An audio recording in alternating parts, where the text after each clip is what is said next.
Luar biasa, luar biasa. Saya senang berjumpa kembali dengan, saya tahu saudaraku jemaat di tempat ini orang-orang yang diurapi Tuhan. Saya melihat senyum-senyum yang diurapi Tuhan. Saya melihat senyum-senyum yang diberkati Tuhan. Aminnya boleh yang paling keras. Kita masuk di bulan Maret ya saudara. Gak berasa ya, satu catur bulan sudah terlalui di 2025 ini. Dan kita masuk juga di satu seri firman yang baru saudara.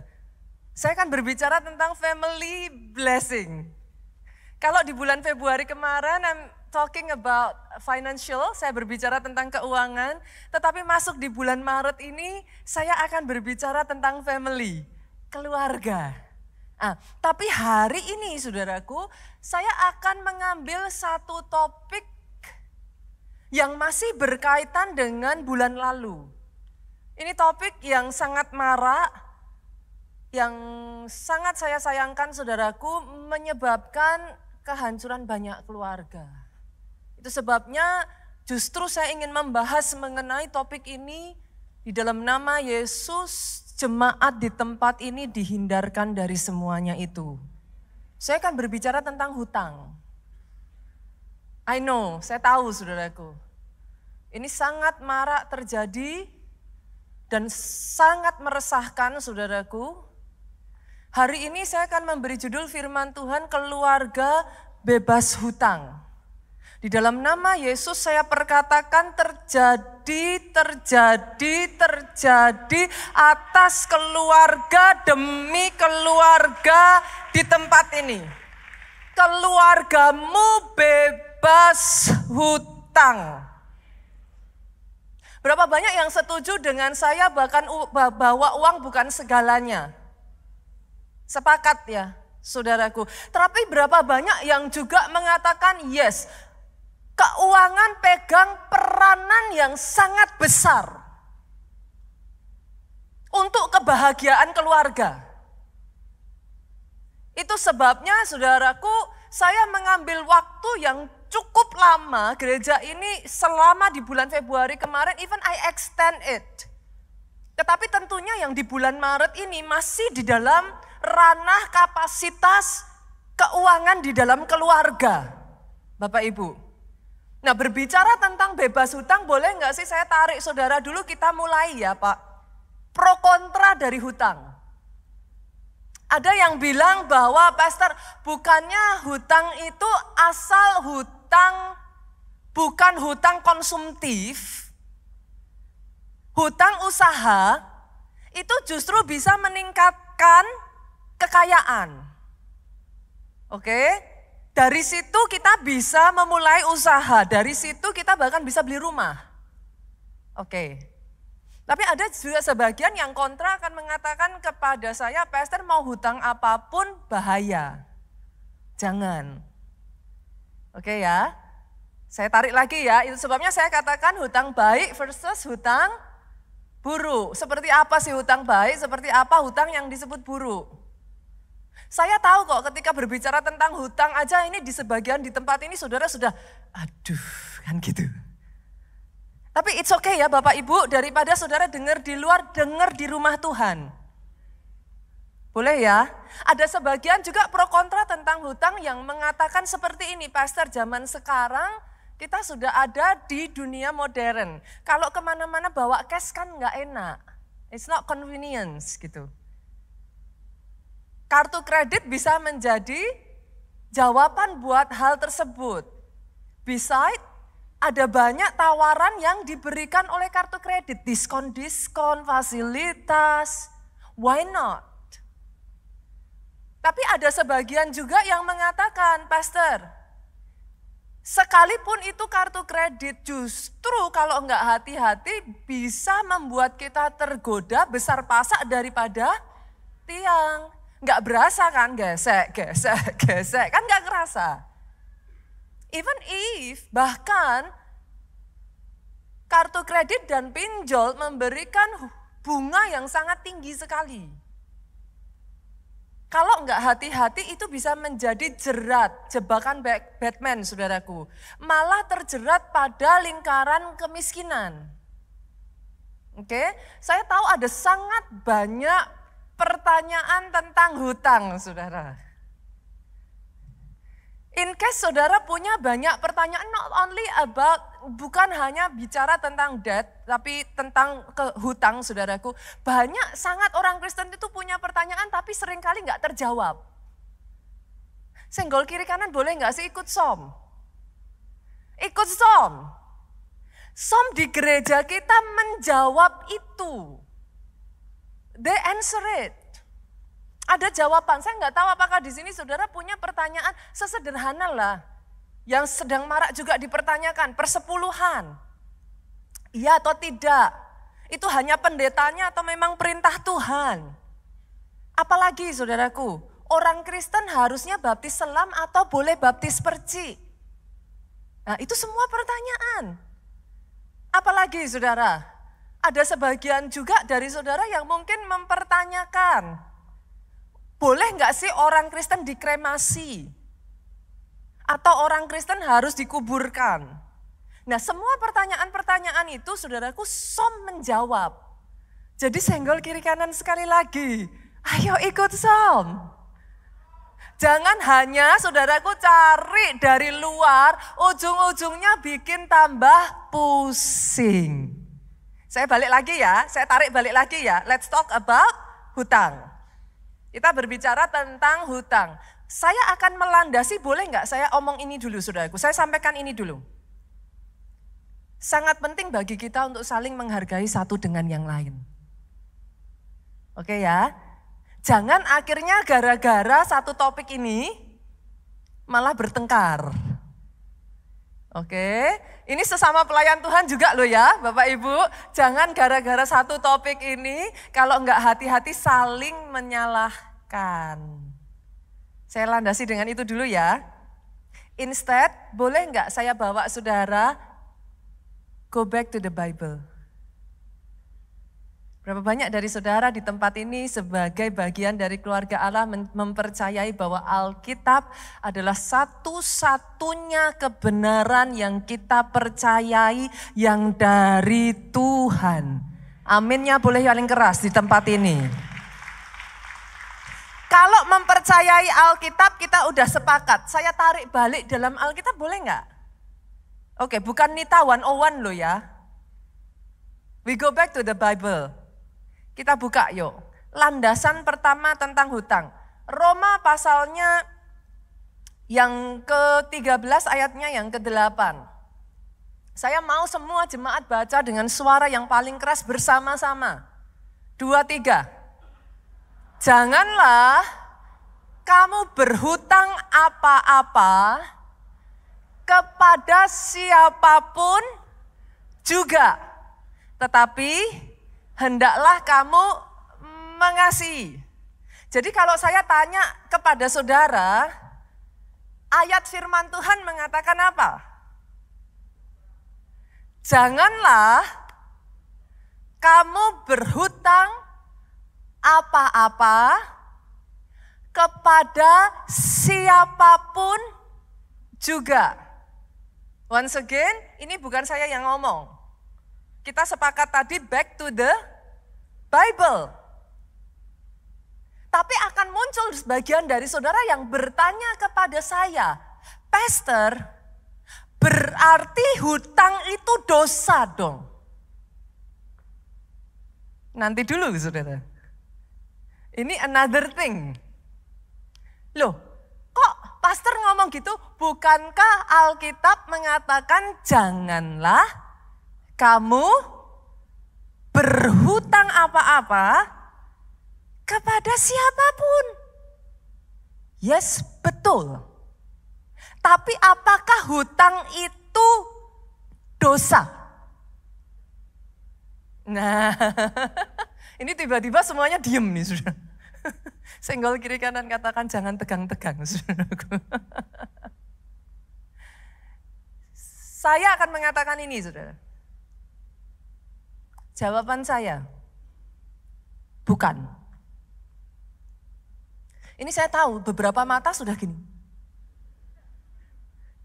Pastor tadi bilang kalau firman Tuhan ngomong janganlah kamu berhutang apa-apa kepada siapapun. Yes.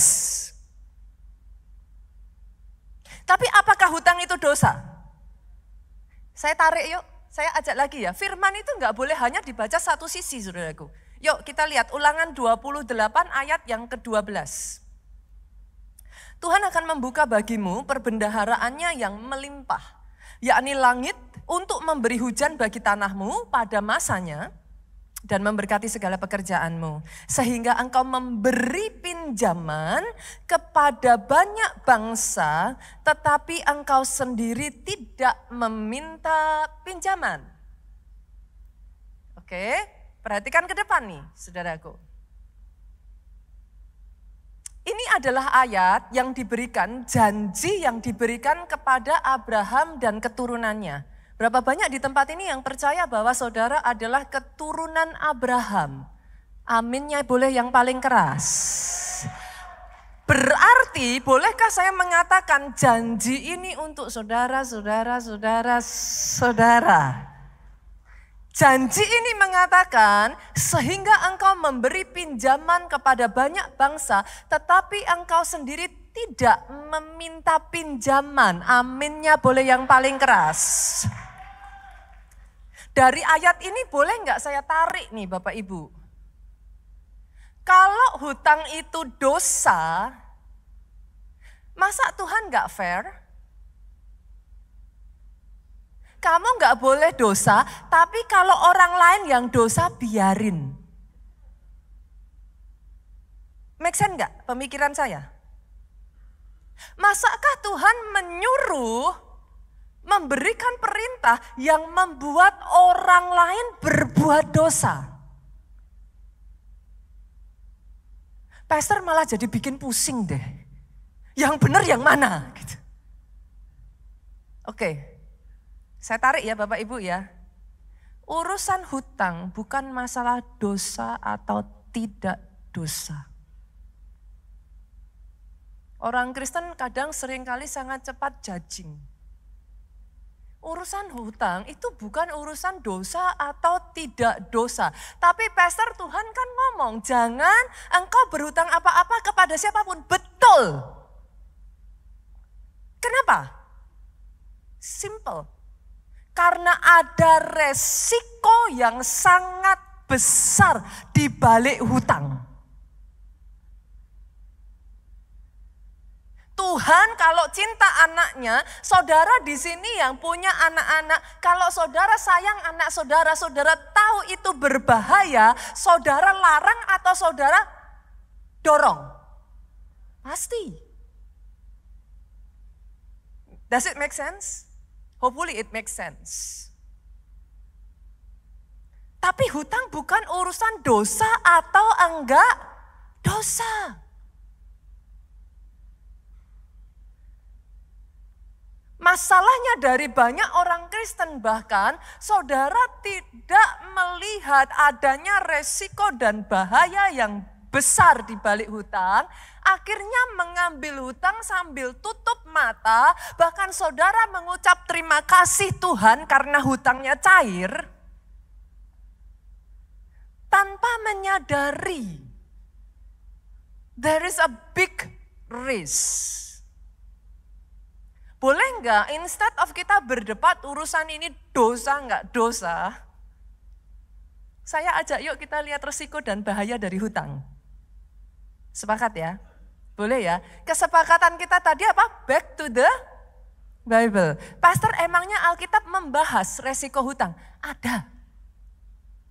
Loh, Alkitab itu semuanya ada.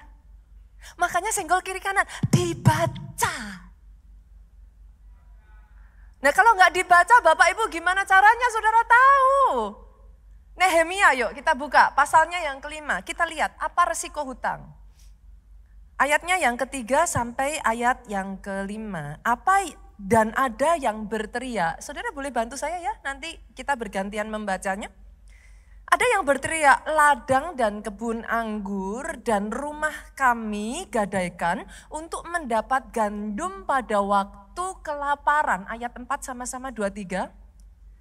Juga ada yang berteriak, Kami harus meminjam uang untuk membayar pajak yang dikenakan raja atas ladang dan kebun anggur kami. Ayat 5, kita baca sama-sama 2-3. Sekarang, walaupun kami ini sedarah sedaging dengan saudara sebangsa kami, dan anak-anak kami sama dengan anak-anak mereka, namun kami terpaksa membiarkan anak-anak lelaki dan anak-anak perempuan kami menjadi budak. Dan sudah beberapa anak perempuan kami harus membiarkan diri dimiliki orang lain. Kami tidak dapat berbuat apa-apa karena ladang dan kebun anggur kami sudah di tangan orang lain. Ayat ini bercerita tentang satu keadaan yang dialami bangsa Israel pada saat itu yang begitu menyedihkan, saudaraku. Satu keadaan di mana mereka kehilangan kebebasan mereka. Satu keadaan di mana mereka kehilangan harta kekayaan mereka. Kalau zaman sekarang saudara sebut itu aset. Sampai mereka harus kehilangan keluarga mereka, anak-anak mereka untuk dijadikan budak. Oke? Boleh nggak saya membagikan kepada saudara 5 bahaya dan resiko dari hutang? Based on ayat ini. Yang pertama saudaraku, saudara boleh mencatat, hutang konsumtif membawa perbudakan. Kalau saudara melihat di ayat yang kelima tadi dikatakan, kami terpaksa membiarkan anak-anak lelaki dan anak-anak perempuan kami menjadi budak. Pastor, zaman sekarang kayaknya sudah nggak ada loh perbudakan. Oke? Boleh nggak saya ngomong gini saudaraku? Hutang adalah bentuk perbudakan modern. Oke? Buktinya mana pastor? Balik-balik lagi semua kita main ayat aja gimana saudara? Boleh ya? Back to the Bible kan? Amsal 22 yuk, ayatnya yang ke-7. Saya tidak mengatakan itu dari saya sendiri, tapi this is the word of God. Ayat ini ngomong, orang kaya menguasai orang miskin. Yang berhutang menjadi budak dari yang menghutangi.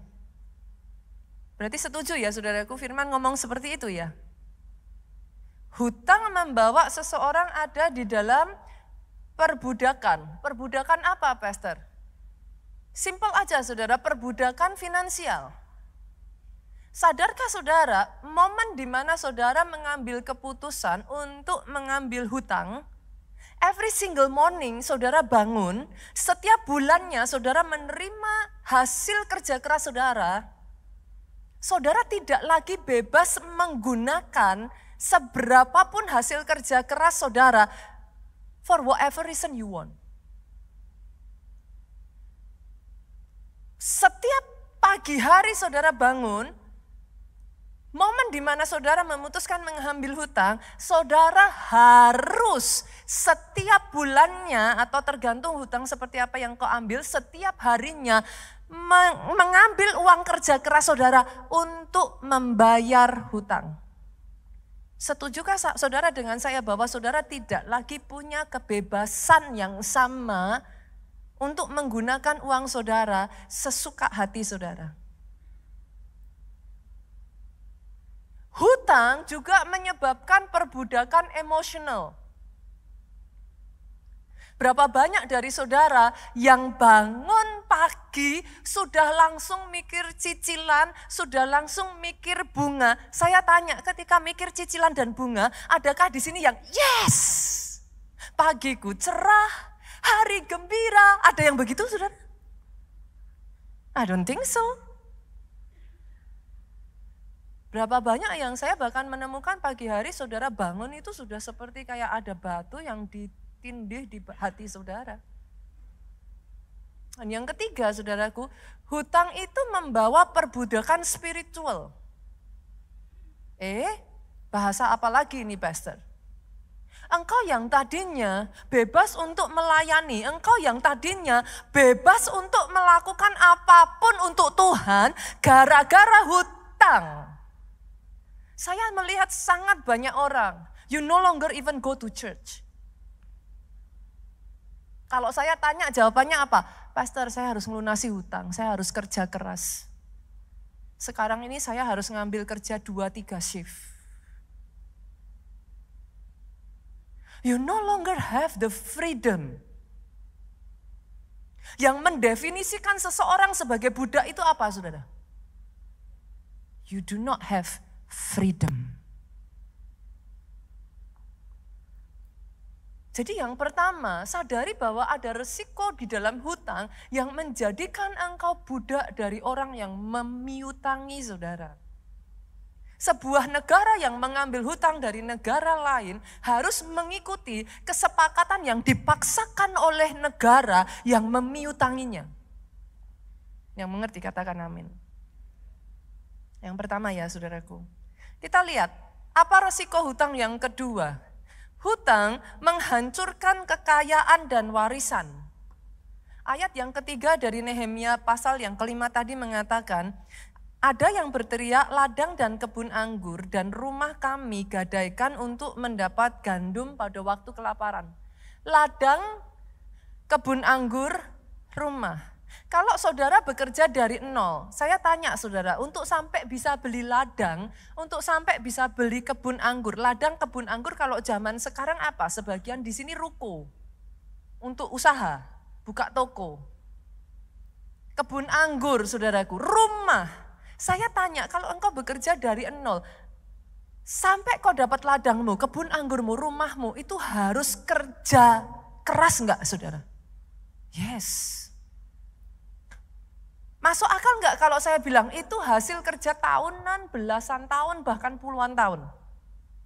Sepakat ya saudara? Hasil pekerjaan yang harusnya bisa saudara wariskan kepada anak cucu. The moment saudara ambil hutang, yang dijaminkan apa?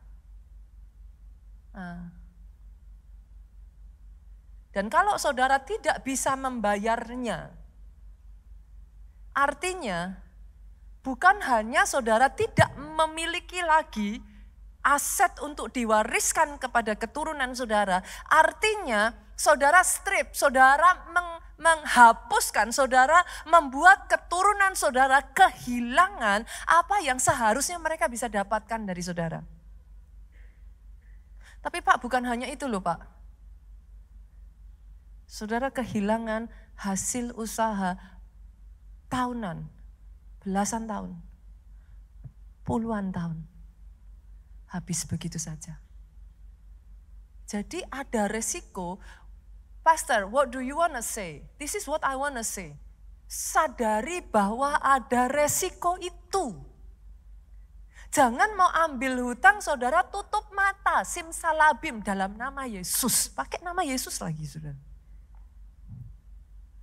Tuhan sudah ngomong loh. Banyak orang Kristen tuh unik. Tuhan sudah ngomong janganlah engkau berhutang apa-apa kepada siapapun. Tapi saudara ambil hutang dan saudara ngomong dalam nama Yesus. I'm not talking about sin, dosa atau enggak dosa. That's not what I'm talking about. But yes, you have to understand there is a risk. And a huge risk. Resikonya besar.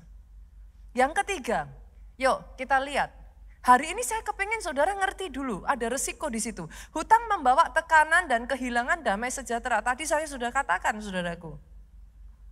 Berapa banyak orang yang sampai akhirnya dari yang tadinya baik-baik saja jadi insomnia, gak bisa tidur, gak ada nafsu makan, hidup segan mati tak mau. Berapa banyak yang bahkan, Pak maafkan saya saudaraku, satu kali ketika saya ada di Jogja saudaraku, saya menangani sebuah kasus yang membuat saya sangat bersedih. Bapak ini ditemukan gantung diri di rumahnya saudaraku. Dengan sebuah pesan yang menyatakan bahwa dia meminta maaf karena dia tidak bisa menyelesaikan hutangnya. Oh, itu membuat saya sangat sedih sekali saudara. Itu sebabnya saya harus mengatakan kepada saudara, yes there is a huge risk. Ada resiko sangat besar ketika saudara berhutang. Jangan tutup mata terhadap resiko ini. Yang keempat, hutang mengganggu hubungan sosial. Ayatnya tadi yang ke-5, saudaraku. Kita bisa melihat dari ayat yang ke-5 tadi dikatakan seperti ini. Anak-anak kami terpaksa membiarkan, dikatakan walaupun kami saudara sedaging, sebangsa, anak-anak kami sama dengan anak-anak mereka, tapi kami terpaksa membiarkan anak-anak kami menjadi budak. Menurut saudara loh, dengan kondisi itu, ada kemungkinan yang besar enggak hubungan jadi retak tuh? Pasti ya, pasti. Nah, inilah sebabnya kenapa kalau saudara buka balik lagi di Roma 13 ayat 8, dikatakan janganlah kamu berhutang apa-apa kepada siapapun juga. Ayat akhirnya itu agak unik saudara, tetapi hendaklah kamu saling mengasihi. Karena kalau enggak hati-hati, hutang membuat saudara tidak bisa saling mengasihi. Berapa banyak saya mendengar jemaat yang gak mau ke gereja lagi, saya tanya kenapa? Apakah ada masalah dengan leadership? Apakah ada masalah? Apakah kami melakukan kesalahan? Jawabannya apa saudaraku? Pastor gak tahu kan? Itu yang berdiri di depan tuh, senyum-senyum ngasih salam itu. Itu hutang gak dibayar.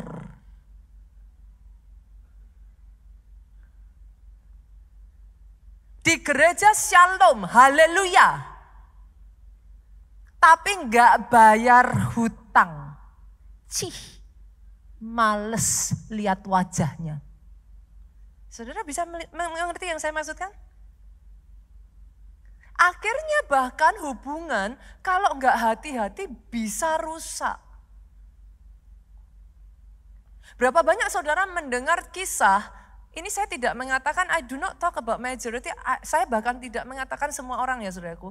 Tapi berapa banyak saudara mendengar kisah, karena banyak yang ngomong sama saya, Pastor, yang dihutangi sama yang kasih hutang, galak yang dihutangi. Tuh, langsung. See? Kalau enggak hati-hati saudaraku, akhirnya yang terjadi di dalam keluarga pun hubungan bisa rusak. Memangnya hanya saudara yang membutuhkan uang itu. Orang yang menolong saudara banyak yang meminjamkan karena trust loh. Karena ada kaitan pertemanan dan persahabatan. Tapi ada momennya juga orang yang meminjami saudara butuh uang itu juga. Saudara tidak bisa berpikir bahwa hanya saudara yang butuh uang itu. Ketika sama-sama dua-duanya punya kepentingan, uang itu harus ditarik. Apa yang terjadi? Rusak kan hubungan? Hari ini saudaraku saya ingin membawa saudara. Don't just talk about dosa atau enggak dosa. There is a big risk di dalam hutang itu sendiri. Saya tarik lagi boleh enggak saudaraku? Let's see the fact then. Kita lihat faktanya aja ya. Fakta itu berarti saya berbicara tentang statistika ya saudaraku. 80% hutang yang diambil, Bank Indonesia mengatakan hutang yang diambil adalah hutang konsumtif. Itu data Bank Indonesia saudara. Kalau tadi saya berbicara resiko, sekarang saya berbicara statistik. Statistik itu fakta itu harus ada data. Ini bukan hanya ngawur. Faktanya apa? Sebagian orang ngomong hutang bisa memperkaya kita, Pastor. Hutang bisa tambah kaya. Kalau kita bisa melakukan dengan cara yang benar, hutang bisa membuat orang menjadi lebih kaya. Tetapi fakta yang pertama, saudaraku, kenapa saya mengatakan hutang konsumtif penyebab utama kemiskinan? Saudara boleh nggak setuju dengan saya, but I'm talking about statistik. OJK mengatakan, saudaraku, bahwa ini mengerikan sekali sih, saudara. Sangat menyedihkan dan sangat mengerikan, saudara. Mayoritas pengguna kartu kredit di Indonesia hanya membayar cicilan minimum. Saudara ngambil hutang 10 juta, biasanya kalau saudara kartu kredit, saudara ada tulisannya minimum membayar berapa. Nah, mayoritas OJK mengatakan penduduk di Indonesia hanya membayar cicilan minimum. Artinya saudara hutang 10 juta, saudara mungkin hanya disuruh membayar, I don't know, like 1 juta mungkin. And then saudara kipas-kipas dan saudara, I feel good. Saudara merasa every month saudara hanya bayar 1 juta, tapi saudara dapat semua fasilitas itu. Tapi yang saudara lupakan adalah masih ada 9 jutanya. Dan kalau saudara tumpuk itu, ini saudaraku, ini yang mengerikan. Nih saya baca, kenapa saya bolak-balik ke catatan, karena saya nggak mau kesalahan saudaraku. AFPI, Asosiasi Fintech Pendanaan Bersama Indonesia, mengatakan lebih dari 50% peminjam online, pinjol, terjebak dalam lingkaran hutang karena bunga super tinggi. Saudara tidak mau, saudara tutup mata terhadap resiko, dan saudara katakan, Pastor, cuman 1%. 1%. 1% tiap hari, saudara. Loh kalau 1% tiap hari itu kadang saya personally mengatakan ya saudaraku, ini talk about system juga gitu. Berbicara tentang bagaimana cara memfilter orang yang mengambil pinjaman. Ini kalau nggak hati-hati semua kacau. Berapapun nggak perlu pakai aset dikasih lah, ya itu bahaya tau saudara. Kalau bunga 1% 1 hari, 1 tahun saudara bunga berapa itu? 365%. Bunga bank normal berapa? Saat ini berapa bunga bank? No. I mean like bunga pinjaman, bunga kredit bank sekarang berapa ya? Di sini ada orang perbankan? I don't know berapa bunga bank saat ini nih. Kalau bunga deposit sekitar 7%, berapa? 11? 12%? Oke. 12% saudaraku itu bunga bank. Ini 365%, kapan saudara bisa bayar? Enggak masuk akal saudaraku. Dan semua yang saya katakan ini fakta loh ya. Saya enggak ngambil dari firman loh ya yang ini. Kalau tadi saya ngambil dari firman, sekarang saya munculkan kepada saudara fakta atas dasar data dan statistika. Masuk lagi ya saudaraku, fakta tentang hutang. Hutang membuat kaya atau hutang membuat miskin? Nih, saya masukkan saudaraku. Tadi saya sudah sampaikan 80% hutang yang diambil adalah hutang konsumtif. Jadi saudara bisa mengatakan kepada saya, itu membuat kaya atau membuat miskin? Karena hutang konsumtif artinya apa yang saudara beli itu nilainya akan turun. Apa itu hutang konsumtif? Hutang untuk beli whatever that is, kesenangan saudara, yang nilainya tidak akan bertambah. Dikatakan bahkan saudaraku 50% dari peminjam KPR mengalami kesulitan finansial dalam 5 tahun pertama karena cicilan melebihi kemampuan penghasilan mereka. Rata-rata orang itu akan markup penghasilan mereka sehingga itu memakan 30-50% pendapatan bulanan. Ada alasan kenapa bank memberikan batasan saudaraku. Ada alasan kenapa bank maunya cicilan saudara itu nggak boleh lebih dari 20%. Dengan satu tujuan supaya memang saudara benar-benar bisa menyelesaikan hutang itu dengan baik. Tapi ada banyak orang penghasilannya di markup sehingga cicilan yang harus dia bayar itu mencapai 30 bahkan sampai 50% penghasilan. Habis itu saudara. 5 tahun pertama ada sangat banyak orang mengalami kesulitan. Saya go lagi ya, next ya. Saya tahu saudara, ada sebagian dari saudara yang mungkin berkata, Pastor, bukankah hutang bisa dipakai untuk menghasilkan pendapatan lebih besar? I'm familiar with it. Ada sebagian orang, saudaraku, berinvestasi pada properti, saudara beli aset. Dengan hutang, saudaraku, ROI mereka hutang biasanya bunganya lebih besar. Yang dibayar itu lebih besar dari bunga. Sehingga saudara bisa menghasilkan keuntungan dari situ. I'm well aware, saya familiar dengan itu, saudara. Dengan satu catatan, kalau semuanya sesuai rencana saudara. You never know akan ada pandemi COVID, you never know akan ada krisis, economical crisis, you never know this and that might happen. Saudara nggak tahu yang namanya kadangkala terjadi sakitlah, inilah, apalah, di mana yang harusnya itu saudara bisa pakai sesuai dengan perencanaan, things go south. Oke ya, saya ambil fakta lagi. Untung ruginya berhutang. Saya ambil dari pasar modal aja ya saudaraku. Menurut Financial Industry Regulatory Authority, FINRA 2022, mereka memberikan fakta ini. 30% investor retail yang menggunakan hutang mendapat keuntungan. Artinya 70% lainnya mengalami kerugian. Pastor, what's your point? This is my point. Hutang bukan urusan dosa atau enggak dosa. Poin saya pertama.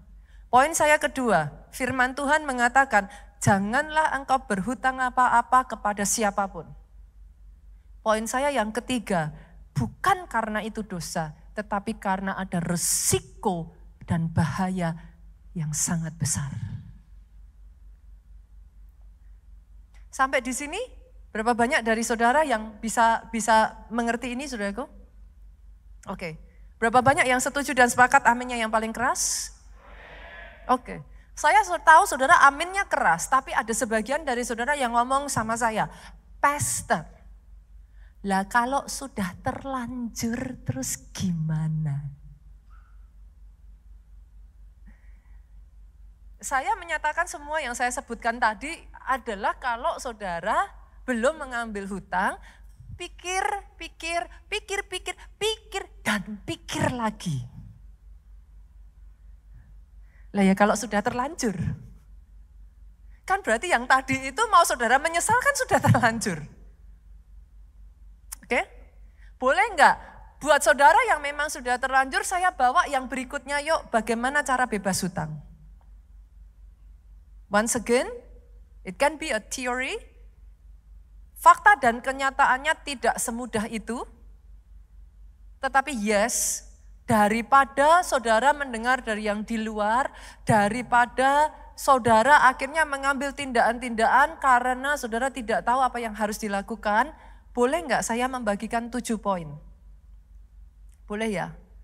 Yang pertama saudaraku, langkah yang paling awal, saya akan memulai dengan satu pemahaman yang dasar terlebih dulu ya saudaraku.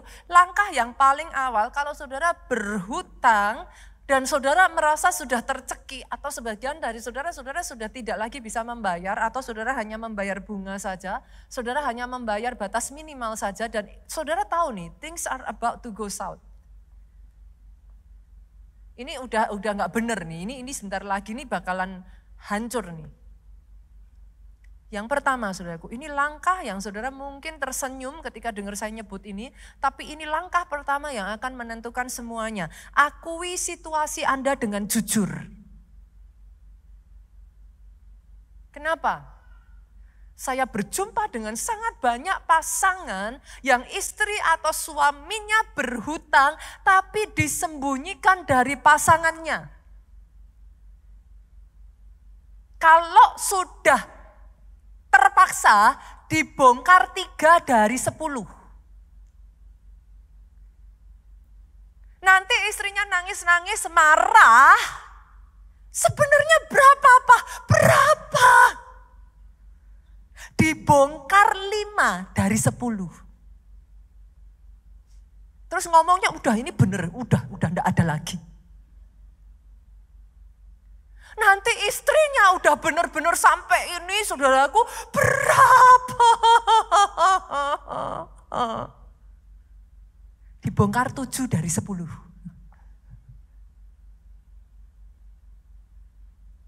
That is a huge mistake. Itu sebabnya kenapa saya mengatakan langkah pertama ini sangat menentukan. Akui.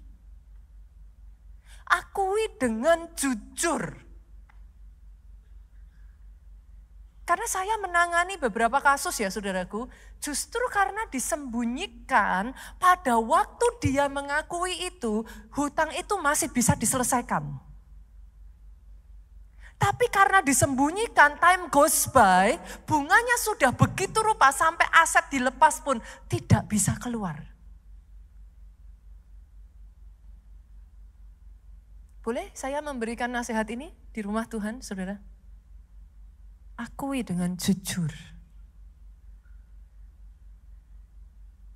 Pastor, memangnya ada ayatnya untuk kita gimana? Panduannya? Ada tuh saudara. Hanya tersembunyi di dalam setiap cerita, kisah-kisah di dalam Alkitab. Kalau saudara, if you do not really read it, and then it becomes kayak saudara nggak tahu aja gitu petunjuknya. Kita buka yuk. Ada salah satu kisah di dalam Alkitab yang sangat terkenal dari seorang janda nabi yang berhutang. 2 Raja-Raja 4 ayatnya yang pertama sampai ke-7, saudara. 2 Raja-Raja 4 ayatnya yang pertama sampai ayatnya yang ke-7. Ketika janda itu menyadari bahwa dia ada di dalam sebuah masalah di mana dia tidak bisa menyelesaikan, ini kisah yang sama. Suaminya berhutang dan janda ini nggak tahu. Sampai akhirnya suaminya meninggalkan hutang. Langkah apa yang dilakukan oleh janda ini? Lihat. Jawab Elisa kepadanya, apakah yang dapat kuperbuat bagimu? Beritahukanlah kepadaku apa-apa yang kau punya di rumah. Langkah yang pertama yang diambil janda ini adalah jangan lari. Dalam nama Yesus anak Tuhan, kalau kau berhutang, bayar hutangmu. Maafkan saya saudara. Sebagai hamba Tuhan saya mengajarkan sebuah kebenaran. Itu sebabnya jangan lari. Berlarilah kepada Tuhan. Yang pertama datang di hadapan Tuhan, minta ampun. Karena saudara nggak bisa tutup mata loh. Hari ini buat saudara yang datang di tempat ini, saudara nggak bisa tutup mata. Saudara nggak bisa bilang sama saya, ups saya nggak tahu pastor. Ups saya nggak baca ayatnya. Nggak bisa, tadi sudah saya sampaikan saudaraku, Roma 13 ayat 8. Janganlah engkau berhutang apa-apa kepada siapapun. Jadi kalau itu yang terjadi, datang sama Tuhan, minta ampun di hadapan Tuhan, akui, dan setelah itu Elisa memberikan petunjuk apa yang ada padamu. List. Catat satu demi satu saudaraku, itu sebabnya butuh kejujuran. Bapak Ibu butuh kejujuran. List hutangnya apa saja. List hutang jumlahnya berapa. List due date-nya kapan. List siapa yang memberikan hutang. Nanti saya jelaskan kepada saudara, kenapa kok seperti ini. Ini saya memberikan tips simple ya, praktis ya saudaraku ya. Tips kehidupan sehari-hari nyata. Setelah itu saudaraku, seperti Elisa tadi ngomong, apa yang engkau punyai. Catat juga, saudara punya aset apa? Saudara punya emaskah? Saudara punya tabungan berapa? Saudara punya apa? Cek. Dan setelah semuanya itu saudara tulis, apakah cash flow-mu masih positif atau negatif? Itu harus dihitungkan semuanya, saudara. Dari situ saudara tahu what to do. In case buat saudara yang mengatakan, pastor firman ini saya nggak punya hutang nih. Balik ke yang tadi ya saudara. Tapi buat saudara yang saat ini sedang ada di dalam kebingungan, saya berdoa firman ini memberikan petunjuk kepada saudara. Yang kedua, setelah saudara list semuanya, tentukan bagaimana strategi yang akan saudara ambil untuk memprioritaskan hutang mana yang akan saudara bayar. Ada 2 metode, list itu yang saya maksud di sini ya saudaraku, kalau mau dicari sih banyak metodenya. Metode yang pertama adalah metode bola salju. Maksudnya gimana, pastor? Putuskan untuk membayar yang kecil dulu. Nanti saudara punya confidence, saudara merasa oh it can be done. Ada banyak orang yang karena tidak pernah mendata, karena tidak pernah menulis hutangnya, di sini itu udah scramble, saudara. Yang ada ketakutan aja, yang ada kayak akhirnya saudara freeze. You don't know what to do. Tendensinya pengen lari, pengen mengakhiri hidup. Jangan. Itu sebabnya, yuk, ada strateginya. Mau yang mana dulu? Tapi strategi kedua, prioritaskan bunga yang paling tinggi, yang hutangnya paling besar. Kalau yang pertama tadi, saudara membangun kekuatan dengan selesaikan yang kecil-kecil. Itu membawa saudara punya confidence. Oh yes, bisa. It can be done. Tapi yang kedua, sebaliknya saudara hadapi dulu giant-nya. Yang paling gede, yang bunganya paling mencekik, hadapi dulu. Tapi yang ketiga, saudaraku, nah ini yang banyak orang nggak lakukan. Udah jatuh, terlilit hutang, ini yang nomor 3. Hentikan kebiasaan berhutang. Bagaimana saudara bisa membayar hutang kalau terus berhutang? It doesn't make sense. Akhirnya yang terjadi gali lubang, tutup lubang, artinya masih ada lubang gitu loh saudara. Itu hanya ilusi. Saudara ambil hutang untuk menutup hutang, tapi hutang itu enggak hilang. Kalau enggak hati-hati justru bertambah lebih banyak karena bunga. Jadi jangan berhutang. Strictly kalau saudara ada di dalam situasi ini ya saudaraku, saya sarankan kalau memang saudara tidak bisa menahan diri, itu kartu kredit potong saudara. Lah mau gimana? Ada yang pakai cara pastor jangan dipotong sayang, disembunyikan. Nanti disembunyikan saudara tahu tuh tempatnya. Dipakai lagi. Jatuh lagi. Yang keempat saudaraku, ini saya cepat aja, tapi hopefully ini menjadi satu petunjuk yang membantu saudara. Negosiasikan dengan pemberi pinjaman. Jangan lari, jangan lari. Intinya itu aja. Banyak orang gak mau menghadapi yang memberikan pinjaman karena chicken out.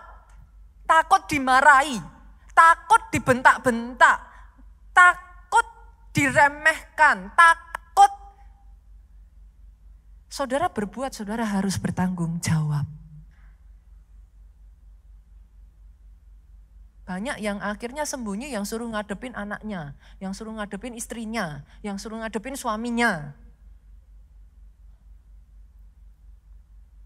Negosiasikan. Setiap orang yang memberikan pinjaman itu beda-beda. Bisa jadi ada yang pinjaman itu dari saudara.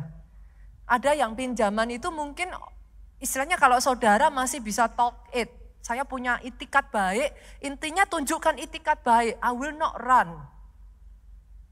Tapi boleh enggak bunganya dihabiskan, bunganya jangan dilanjutkan. Boleh enggak saya cicil dengan jumlah minimal yang saya bisa saat ini. Dan boleh enggak saya kasih tips saudaraku. Dalam saudara mengerjakan semuanya ini, tolong didokumentasikan. Ini tips sangat penting. Ini ada kaitannya nanti dengan legal, saudara. Ketika saudara punya itikat baik untuk membayar, dokumentasikan. Semua bukti transfer, saudara sudah membayar, dokumentasikan. Apabila ada persetujuan, dokumentasikan. Dalam hal ini kalau saudara sudah berbicara tentang legal, dokumentasi itu akan sangat penting sekali. Oke ya. Next berikutnya lagi. Yuk, yang kelima, saya akan bagikan 7. Tingkatkan penghasilan saudara. 2 Raja-Raja 4 ayat yang kedua, Elisa itu ngomong, apa yang dapat kuperbuat kepadamu? Beritahukanlah kepadaku apa yang kau punya di rumah. Berkatalah perempuan itu, hambamu ini tidak punya apa-apa pun di rumah, kecuali sebuah buli-buli berisi minyak. Sangat penting saudaraku, ketika saudara sudah ada di dalam keadaan seperti ini, tingkatkan penghasilan saudara. Karena nggak bisa dengan cara saudara berhutang lagi. Maksudnya gimana Pastor? What is in your hand? Beneran apa yang ada di tangan saudara? Apakah saudara punya talenta? Apakah saudara punya kelebihan? Bahkan saya menemukan ada satu keluarga ini saudaraku, akhirnya mereka bisa berkemenangan sekalipun melalui masa yang sangat tidak mengenakkan saudaraku. Karena satu keluarga bersatu. Masalahnya banyak hutang itu diambil sang ayah atau sang ibu tidak terbuka jujur. Ternyata ketika satu keluarga ini saya pertemukan, sampai akhirnya mereka terbuka apa adanya. Anak-anak mereka ikut bangkit berdiri untuk orang tuanya dan berjuang bersama-sama. Saya tahu itu bukan hal yang mudah. Saya tahu bahkan sementara saya menyampaikan ini mungkin sebagian dari saudara-saudara bisa merasakan saya merepotkan banyak orang, Pastor. Hopefully itulah kenapa saya mengatakan saudaraku please sadari ada resiko besar di sana. Ini bukan main-main, ini bukan sesuatu yang saudara bisa anggap remeh. Momen di mana saudara harus meminta kepada anak saudara, momen di mana saudara yang harusnya anak-anak itu harus bersekolah, tetapi mereka harus berhenti sekolah karenanya, itu bukan momen yang mudah. Tapi satu keluarga ini, saudaraku memutuskan anaknya akhirnya berhenti bersekolah, mereka bekerja, mereka bersama-sama berjuang sampai hutang itu terbayar. Dan setelah itu mereka bangkit kembali. Come on. Apapun itu keadaan saudara, izinkan firman Tuhan dari atas mimbar ini mengingatkan jangan menyerah. Jangan lari. Oke, Bapak Ibu. Yang keenam, saudaraku. Yang keenam, kurangi pengeluaran secara drastis. Saya tahu ini enggak enak, saudaraku. Di momen seperti ini, saudara harus hidup di bawah kemampuan finansial saudara, sementara engkau melunasi hutang. Ada banyak orang, bahkan di tengah situasinya yang seperti itu, masih menjaga gengsi. I can understand it. Tapi dalam situasi saudara, saudara memang harus hidup di bawah standar finansial saudara yang seharusnya. Segala sesuatu yang bukan kebutuhan, saudaraku, apa itu kebutuhan? Makan, tempat tinggal, sandang, pangan, papan. Let go. Artinya, semua yang ada di budget entertainment itu harus dilepas. Netflix, bye-bye. Pastor, tapi itu kebutuhan. Bukan. Saudara bisa mengerti yang saya maksudkan? Itu saudara harus tega. Naikkan pemasukan, turunkan pengeluaran. Jangan sampai saudara terus tergilas dan akhirnya tidak ada jalan keluar. Yang terakhir, yang ketujuh, kenapa saya tempatkan yang ketujuh bahkan bukan karena dia tidak penting, tetapi justru karena dia yang paling penting. Engkau masih punya Tuhan. Pakai kuasa yang dari Tuhan. Dan pengharapan di dalam Tuhan tidak mengecewakan. Pemain musik boleh maju ke depan. Saya akan tutup dengan ini, saudaraku. Saya berjumpa dengan sangat banyak orang ya, saudaraku, yang di dalam hutangnya mereka ditolong dengan cara ajaib. Satu hal yang saya juga ingin mengingatkan saudara, Tuhanmu bukan Tuhan yang bisa di-copy paste. Dia punya 1001 cara, terhadap satu orang dia lakukan dengan cara demikian. Saudara tidak bisa menuntut Tuhan dan berkata, why Lord, yang itu kamu tolong. Kenapa saya juga enggak ditolong dengan cara yang sama? Selama saudara masih menganggap dia Tuhan, dia berhak. Tapi yes, kuasanya ya dan amin. Saya melihat sangat banyak orang, hidupnya diselamatkan dan keluar dari hutang dengan cara yang tidak masuk akal, saudara. Itu sebabnya datang kepada Yesus. Berlari kepada Yesus. Jangan cari jalan pintas. Certainly jangan, ini ya saudaraku, doa tidak menghasilkan dukun bertindak, jangan ya. Karena kan kita hidup di lingkungan bangsa Indonesia yang sangat religi ya, kadangkala hal-hal seperti itu masih banyak terjadi gitu. Jadi saya mengingatkan jangan. It doesn't help. Saya berdoa dari ini semua ya saudaraku. Firman Tuhan menata terus jalan saudara. Boleh ya dikasih rambu-rambu ya.